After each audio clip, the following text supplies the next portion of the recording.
La Covid-19 est une réalité, ne la banalisons pas. C'est en substance le message d'exhortation du président de Caritas Bénin aux Béninois. Un message qu'il a adressé au terme de la cérémonie de lancement du mini-projet Covid-19 à Porte-Nouveau, suivant Monseigneur Aristide Gonzalo, évêque de Porte-Nouveau. Nous traversons une crise qui impacte toutes nos activités, toutes nos personnes. Et nous pouvons avoir la garantie que la Covid-19 est une réalité. Et nous n'avons pas intérêt à banaliser cette réalité-là. Nous ne devons pas baisser la garde. Et je crois que c'est ce qui devrait être notre leitmotiv, ne pas baisser la garde. Et ce ne sont pas seulement ceux qui habitent les grandes villes qui sont impactés par ce fléau, et tous ceux qui habitent aussi la campagne, les villages, les milieux ruraux, ils ont été impactés, ils ont contracté la maladie. Alors, il se fait que la désinvolture, le manque d'intérêt pour la cause commune de certains d'entre nous est en train de coûter la vie, vraiment, à beaucoup d'entre nous. Et nous avons des conséquences comme ces pertes en vies humaines et qui coûtent à notre nation. Alors, j'estime que nous sommes à un tournant décisif dans la construction de notre pays et de notre nation. Et nous avons plus que jamais besoin de tous les fils et filles de ce pays pour, je dirais, construire notre nation. Et nous pouvons estimer que un seul mort, c'est déjà un mort de trop. Et nous avons des raisons de lutter pour arrêter ce fléau, pour limiter au maximum les effets dévastateurs de cette pandémie.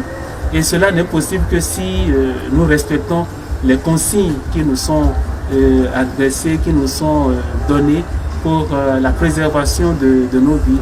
Et c'est pour cela que j'invite vraiment tout le peuple béninois,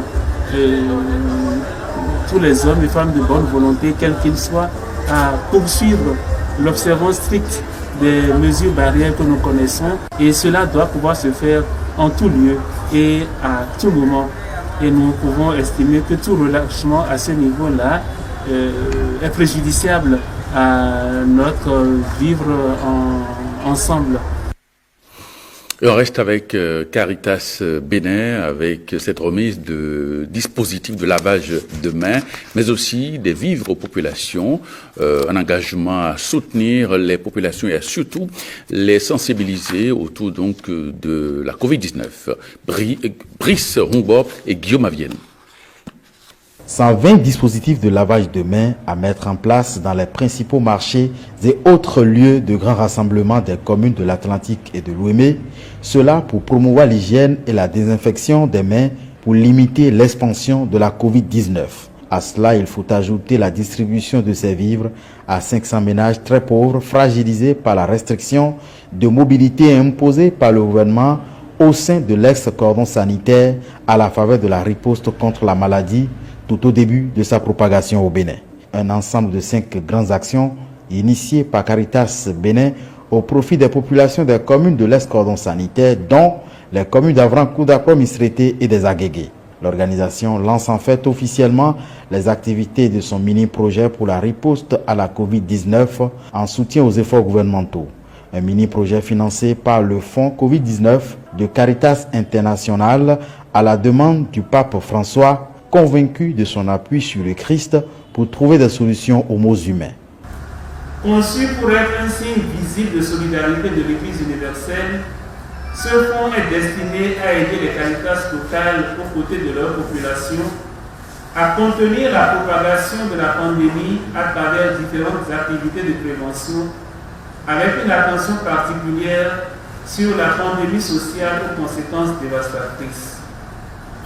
Il est plus que jamais important de continuer à assurer des services vitaux comme ceux qui sont fournis par Caritas malgré la pandémie de la Covid-19. Le gouvernement reconnaissant envers Caritas Bénin insiste sur la sensibilisation pour aider tout le pays à traverser ce moment qualifié d'ultime. Il est heureux de noter l'élan de solidarité et de mobilisation observé dans notre pays face à l'épreuve de cette crise sanitaire. Je voudrais donc féliciter et encourager la conférence épiscopale du Bénin à travers Caritas Bénin, à l'instar de plusieurs autres organisations, pour ces belles initiatives prises aux côtés du gouvernement dans ses efforts contre cette crise. Caritas Bénin, grâce aux fonds mobilisés pour soutenir localement l'exécutif, annonce d'autres actions futures sous peu à entreprendre pour freiner la propagation de la pandémie.